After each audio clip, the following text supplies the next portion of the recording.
pas la technique doit être un outil, un moyen le plus utile possible à nos missions. Et donc on doit appréhender cette technique en fonction de l'intérêt qu'elle a pour le travail que nous avons à faire. Suivre ce plan qui va expliquer les conditions de l'évolution de l'audiovisuel. En deuxième point, nous verrons la différenciation entre la radio et la télévision. C'est un point très important parce que dans le débat avec les institutionnels, très souvent on mélange les deux. La télévision, on le passe à la TNT, au tout numérique, on en dira deux mots, mais ce n'est pas le même enjeu que la radio et on verra pourquoi. L'UIT pour la migration vers le tout numérique, un peu l'historique de ce que veut l'UIT et les échéances qui sont fixées. L'hésitation vis-à-vis de la RNT, l'exemple de la France. Alors je m'excuse, dans l'exposé, je me suis beaucoup inspiré aussi de ce qui s'est passé en France, mais je pense que c'est important et vous verrez pourquoi, parce que les obstacles au passage à la RNT telle qu'on les vit en France peuvent être généralisés assez facilement. Je présente le paysage radiophonique dans son ensemble, et ça c'est partout pareil, les trois secteurs de la radio, on en parlera, l'intérêt spécifique de la FM. Ensuite, qu'est-ce que va apporter la RNT en positif si jamais elle se mettait en place? Quels sont les obstacles à la migration vers la RNT, c'est-à-dire quels sont les problèmes qu'elle poserait si elle se mettait en place? Et en conclusion, eh bien, rester vigilant et pragmatique par rapport à ce passage à la RNT. Alors, pour qu'une technologie nouvelle s'implante à une échelle de masse, et à la condition première qu'elle soit au point évidemment, il faut qu'elle corresponde à un besoin nouveau de la population, que son coût soit accessible par le plus grand nombre et qu'une législation adéquate permettant son déploiement soit établie. C'est un prémisse, c'est important d'avoir ça en tête. Alors, dans le domaine de la communication, c'est ainsi que se sont créés puis développés le téléphone filaire, la radio hertzienne, la télévision hertzienne en noir et blanc, puis la télévision en couleur. À l'époque, il a fallu changer les postes TV pour migrer vers la couleur, le satellite, le téléphone portable, l'informatique et l'Internet.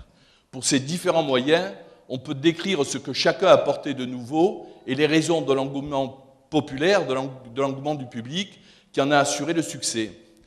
Si on prend l'exemple du téléphone portable dont on a beaucoup parlé ce matin, ou de l'Internet, il n'y a pas eu besoin de grandes réunions internationales pour convaincre les populations d'en faire usage. Elles s'en sont emparées, regrettant en permanence et luttant en permanence contre les entraves mises au développement ou mises pour en limiter l'usage de ces moyens de communication. L'effort de l'État et la mobilisation des industriels a toujours suivi dans ces domaines-là la demande populaire.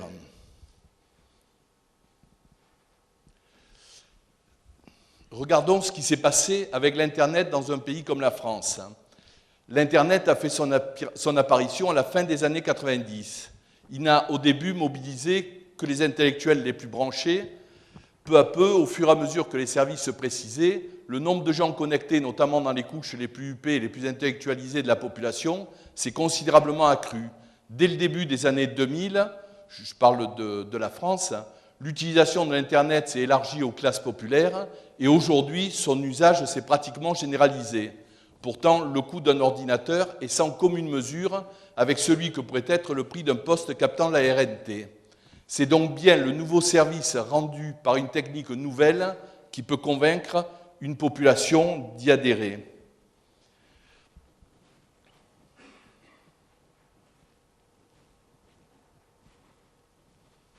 Alors, différencier la radio et la télévision, nous sommes ici pour étudier les diverses dimensions du passage au numérique du secteur de l'audiovisuel.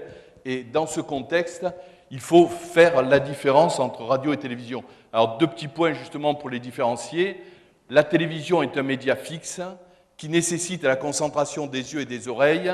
Les opérateurs sont en nombre relativement limité, ce qui rend la question de la migration vers le numérique sensiblement moins complexe, même si en particulier en Afrique, on est loin d'en avoir résolu tous les problèmes.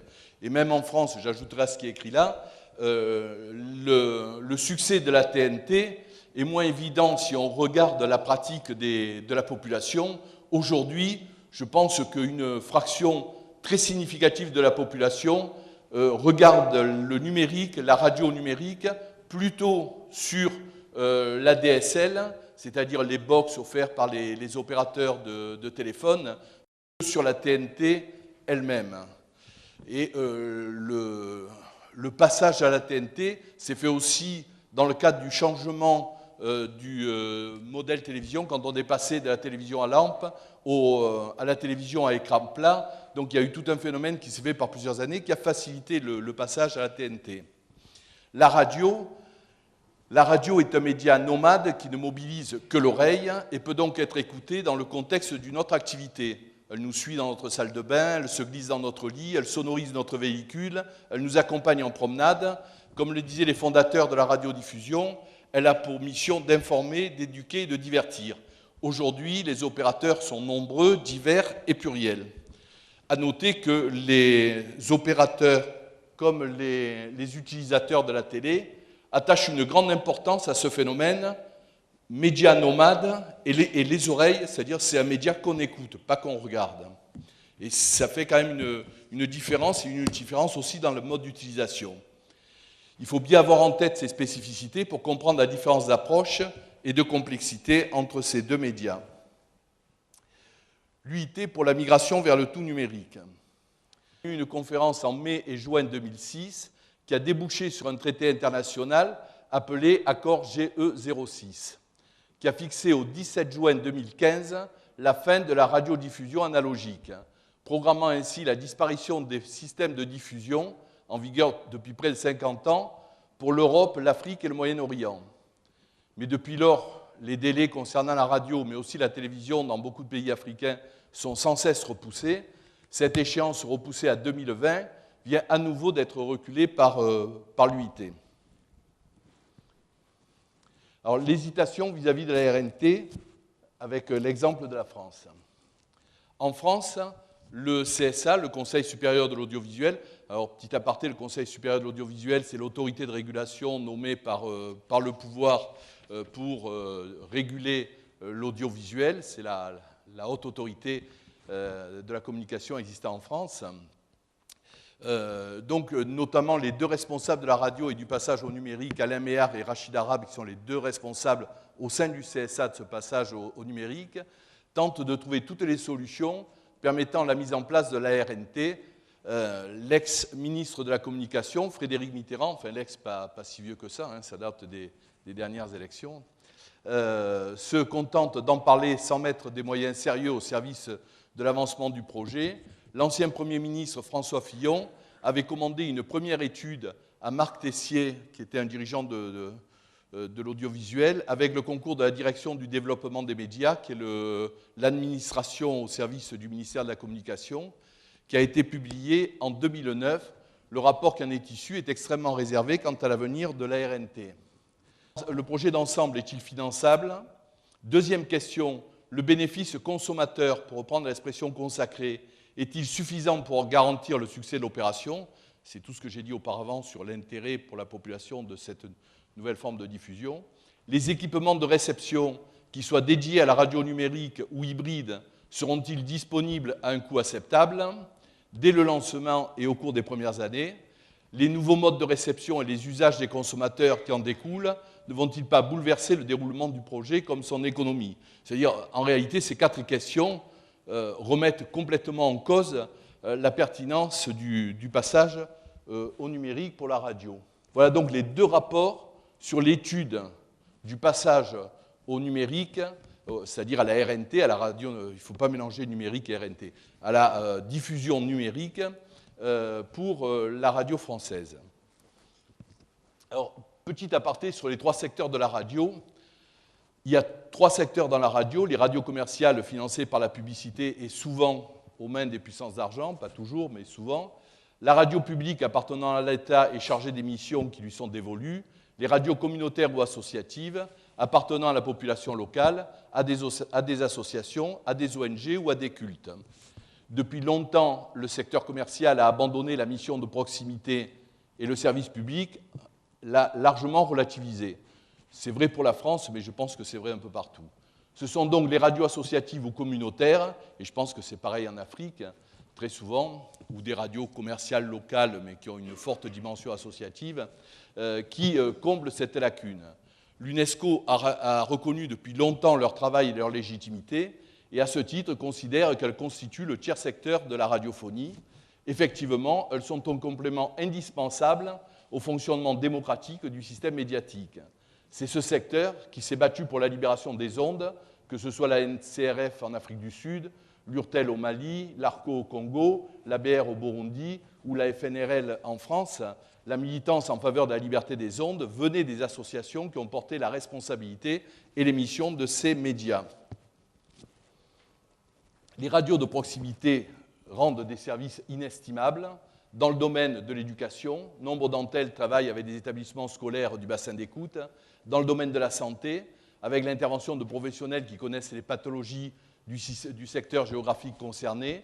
Dans le domaine de la culture, ces radios sont souvent une première marche qui permet aux nouveaux talents de se faire connaître dans leur propre région. Dans le domaine du pluralisme, elles permettent à toutes les sensibilités d'un territoire de trouver un lieu d'expression. Dans le domaine des droits, elles sont souvent très attentives à la thématique des droits de la personne humaine et interviennent notamment sur la question de la situation des femmes, sur celle des enfants. Elles dénoncent les injustices, les stigmatisations et le racisme. Elles se situent dans le contexte général de la Déclaration universelle des droits de l'homme. Dans le domaine linguistique, qui est loin d'être secondaire, étant des radios de proximité, elles peuvent s'exprimer dans la langue parlée et comprise par les populations de la région. Évidemment, cette réalité est fondamentale pour l'Afrique, où dans un même pays, on peut parler, comme au Bénin, jusqu'à 20 langues différentes. Dans ce contexte, la tâche du service public qui voulait satisfaire toutes les communautés linguistiques était immense. Il est évident que de petites radios adaptées à un territoire relativement homogène linguistiquement sont beaucoup plus pertinentes. Dans un pays comme la France, où les langues régionales, breton, basque, occitan, corse, ont été étouffées, elles sont d'incontestables facteurs de revitalisation. Le système de diffusion en grandes ondes et en petites ondes. C'est alors que se fit jour l'idée d'utiliser la gamme réservée à la modulation de fréquences, inutilisée jusque-là en radiodiffusion pour le public, à part en Allemagne. Il fallait concevoir un réseau d'émetteurs couvrant l'ensemble du territoire, compte tenu que chacun ne pouvait avoir un rayon dépassant les 100 km. C'était relativement aisé puisque la gamme d'ondes concernée était vide, mais il y avait un problème de récepteurs. Aucun modèle français à l'époque n'était capable de recevoir la FM. Il fallait donc les construire pour les mettre à la disposition du public. L'industrie naissante se demandait si la seule perspective de meilleures conditions techniques de réception allait favoriser la vente en grand nombre d'un nouveau matériel comprenant la FM. De son côté, la direction de Radio France hésitait, de la radio française, pardon, ce n'est pas à l'époque Radio France, c'est l'ORTF, hésitait à concevoir un nouveau programme en rapport avec les qualités de haute fidélité du procédé, mais que peu d'auditeurs capteraient. Finalement, les patrons de la radio ont créé un nouveau programme qui a su attirer les auditeurs, susciter l'événement, ce qui a assuré la vente des nouveaux récepteurs. On le voit, c'est par sa capacité à proposer une nouvelle offre attractive qu'une nouvelle technologie a pu s'imposer et que le public s'est équipé pour la capter. À noter qu'il s'est équipé pour la capter, mais on n'a pas supprimé ni à l'époque ni les grandes ondes, ni les petites ondes, ni les ondes courtes pour diffuser la FM. Elle a apporté un complément, un plus à ce qui existait déjà. Et c'est aussi parce qu'il y avait le monopole qui pouvait décider seul des conditions de la mise en onde d'une émission d'un genre nouveau, ce qui n'est évidemment pas le cas aujourd'hui en ce qui concerne la RNT. FM et libération des ondes, les pirates, histoire que je connais un peu, se sont emparés de cette technologie à la fin des années 60 pour mener leur lutte radiophonique contre le monopole de l'État sur les ondes, parce que leurs actions se situaient dans la proximité. À la mort du monopole en 1981, pour la France, les radios autorisées l'ont été en modulation de fréquence, technique adaptée, comme on l'a vu, pour des territoires réduits et bien délimités. C'est aussi ce qui s'est passé en Afrique du Sud au début des années 90, au Mali après la révolution anti-Moussa Traoré et dans le contexte de la libération des ondes dans toute l'Afrique. L'avantage de ce mode de diffusion est triple. Premièrement, il est peu coûteux. L'équipe peut gérer toute la chaîne de la production à la diffusion. Le son diffusé par l'émetteur est conforme à celui produit à la sortie du studio. Tout le monde dans la population dispose aujourd'hui d'un récepteur FM sous une forme ou sous une autre. Analogique et numérique peuvent cohabiter, et ça c'est important, je ne suis pas du tout contre le numérique. Les radioteurs les plus dynamiques et les plus huppés ont depuis longtemps intégré le numérique dans leur processus de travail, non seulement dans la chaîne de production, mais aussi dans leur diffusion. En général, vous le savez, vous êtes des professionnels de la radio, toute la chaîne de production des émissions, effectivement, est faite avec du matériel numérique. Dans la chaîne de production, toutes les radios enregistrent, montent et produisent en numérique. En ce qui concerne la diffusion, de plus en plus de radios ont un site internet sur lequel elles émettent en streaming et à partir duquel elles peuvent être entendues sur des smartphones et sur lequel elles produisent des données associées, certaines offrant une diffusion vidéo de leur studio. L'entrée du numérique dans le processus de travail des radios FM a fait chuter le coût de production des émissions radio en améliorant la qualité. La diffusion en numérique par le biais du streaming Internet a permis de mettre à disposition du monde entier les émissions FM et de les archiver dans d'excellentes conditions de conservation. Donc le numérique a été un appui énorme, important pour le développement de l'activité FM. Au début, les commerciaux et le service public étaient des chauds partisans de la migration de la radio vers le numérique. La crise économique et les restrictions budgétaires ont bien refroidi leur enthousiasme.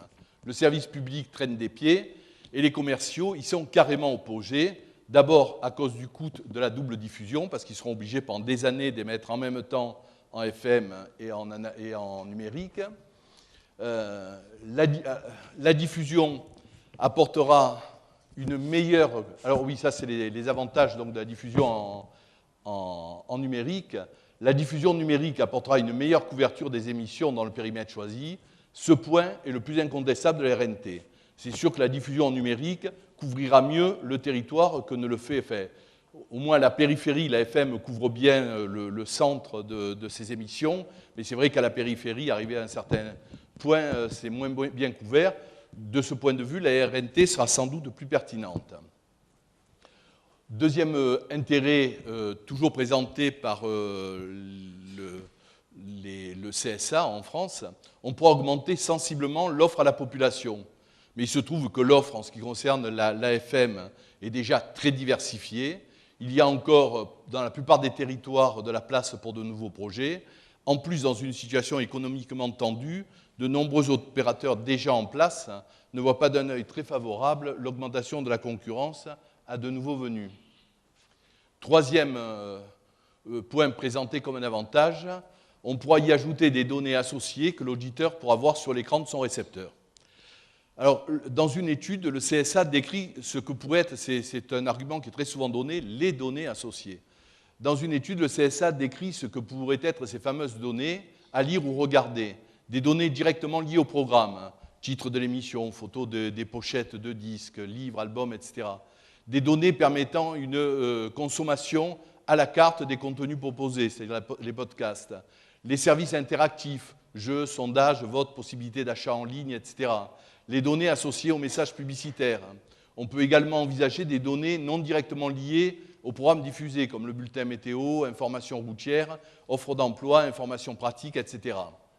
Alors, comme je l'ai dit au début de cet exposé, la radio est un média nomade, dont le but est d'être écouté, et beaucoup de gens, chez les auditeurs comme chez les opérateurs, ne ressentent pas l'intérêt de sortir de cette spécificité orale.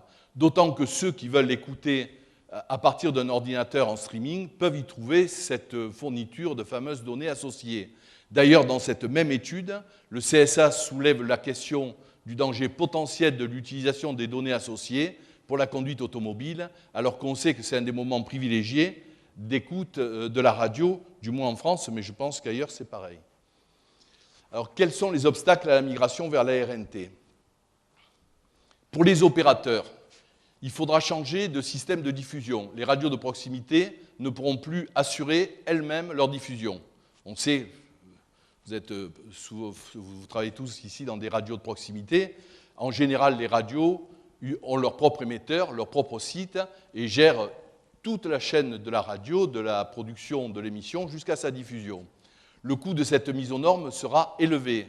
Si l'État ne soutient pas les radios associatives, elles sont toutes pauvres, hein, en France comme en Afrique. Ce n'est pas la même pauvreté, mais c'est la pauvreté. Elles n'y survivront pas. En ce qui concerne le service public, victime de nombreuses coupes budgétaires, et je pense que ça c'est partout pareil, elle entraînera soit une restriction d'activité, soit une mobilisation financière de l'État qui ne semble pas du tout à l'ordre du jour. Deuxième problème, selon les normes adoptées, comme c'est le cas en France, les radios seront contraintes de s'associer dans des multiplexes qui appartiendront à des sociétés commerciales, et si l'une des radios ne peut plus payer, les autres seront obligés de compenser. Les multiplexes, il y a une dizaine de radios qui se mettent en place, qui émettent sur le même canal, qui est reçu de manière différenciée par les auditeurs, et les 10 radios associées payent le commercial qui fixe un prix qui est divisé par 10. Mais si une radio fait faillite, ne veut plus payer pour une raison ou une autre, hein, le commercial, lui, il demande toujours le global. Il ne va pas enlever un dixième de ce qu'on lui doit. Donc ça fait immédiatement monter les prix, et cette situation peut pousser dans des difficultés importantes, surtout un secteur qui est déjà faible. Pour donner un exemple, David Kessler, dans son rapport, propose une expérimentation pour la Bretagne. Il estime le coût du multiplex à 1 700 000 € pour un an. C'est pour une dimension un peu importante quand même. Ce qui pourrait représenter une somme de 15 à 20 000 € par mois et par radio, si on compare à ce que paient les radios diffusées par TDF aujourd'hui. C'est une somme de 8 à 10 fois supérieure dont il s'agit. Ça pourrait être dans une zone plus restreinte, 5 fois supérieure seulement, mais c'est quand même énorme comme surcoût pour les radios. Pour le public, difficulté pour le public. Enfin, il faut changer tout le parc des récepteurs de la population. Les gens qui ont des postes FM aujourd'hui ne reçoivent pas la radio numérique et ne peuvent pas le recevoir. C'est vrai en France, c'est vrai en Afrique, dans les différents pays africains. Les gens ne vont pas acheter... Alors, le problème, là, c'est l'histoire de la poule et de l'œuf. Les gens ne vont pas acheter un récepteur numérique s'il n'y a pas de diffusion numérique. Les opérateurs ne vont pas dépenser des sommes énormes pour s'équiper en diffusion numérique s'il n'y a personne pour les écouter. Les industriels ne vont pas fabriquer et mettre à la vente des récepteurs qui ne capteront pas de programme et que personne ne va demander. C'est ce qui explique que, alors qu'en France, le projet de lancer la télévision numérique existe à peu près depuis 1995 ou 1996, ça ne s'est toujours pas fait. C'est-à-dire pour le faire, il faudrait un investissement massif qui convainc les auditeurs d'acheter des postes, soit parce qu'on le leur achète, soit parce que l'État s'engage à payer le surcoût à tous les opérateurs qui vont émettre en numérique, etc. Enfin, ça demanderait un investissement extrêmement fort. Et j'ai là un article de journal paru dans Libération d'une conférence de presse réalisée par les principaux réseaux commerciaux, les plus gros réseaux commerciaux existants en France, qui explique pourquoi ils n'accepteront pas de passer le lancement de la RNT, de diffuser en numérique. Donc on a là un problème fort. Comme il n'y a pas d'argument décisif pour valider la migration, il faudrait un soutien conséquent de la puissance publique pour lancer une telle dynamique. Et aujourd'hui, en France, comme au Sénégal, au Burundi ou ailleurs en Afrique, je dis au Sénégal parce que la dernière réunion internationale à laquelle j'ai assisté sur ce sujet, c'était à Dakar, la priorité budgétaire n'est certainement pas dans ce domaine. En conclusion, pour la RNT, vigilance et pragmatisme, il faut agir contre la facture numérique en aidant les médias dans l'accès à l'Internet. Ça, pour moi, c'est fondamental. C'est-à-dire la chose qui est importante pour les radios, pour tout le monde, etc., c'est les connexions Internet, que les radios puissent tout en bénéficier au maximum. S'il y a un effort à faire énorme partout, c'est le rapport à l'Internet. C'est là qu'est la fracture numérique. Il faut certainement des expérimentations, mais surtout ne rien faire et qui puisse mettre en péril la survie économique des opérateurs, que ce soit les commerciaux, mais aussi le service public dont les missions sont irremplaçables.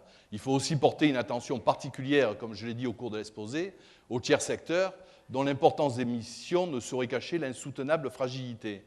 Il faut refuser la suppression de la FM tant que l'équipement du public et les moyens des opérateurs ne permettront pas une continuité des différents services.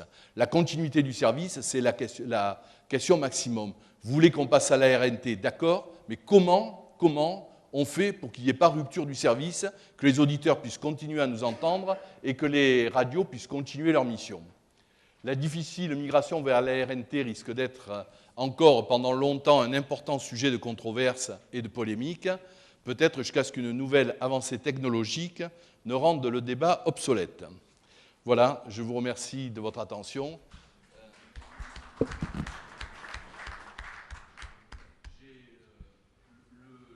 Africain, une réunion à Ouagadougou en 2009 qui avait été organisée par l'Agence intergouvernementale de la francophonie et une réunion à Dakar qu'il y a eu l'an dernier, en 2011, où les problèmes que j'ai évoqués ici étaient les problèmes posés par tout le monde, avec d'un côté des gens qui poussent à passer à la RNT et d'autre côté des gens qui posent cette question incontournable, qui va payer ?